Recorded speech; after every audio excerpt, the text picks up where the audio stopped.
how to show alarm on iPhone lock screen. So it's really easy just to tap your lock screen if it's really early in the morning or late at night and just see if your alarms are set.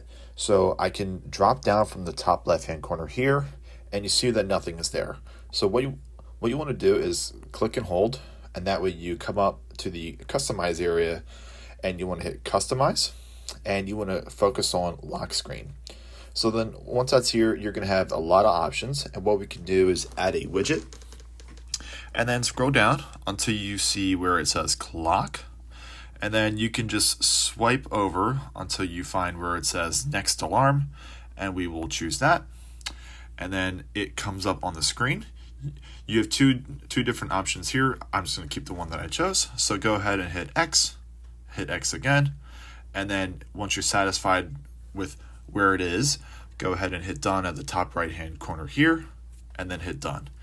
I will just click on the lock screen one more time, and that's it. So if we were to open this up, and if you were to drag down that same option at the top left hand corner here, you're going to see the alarm come up on your lock screen, and it's there. It's that easy and that simple.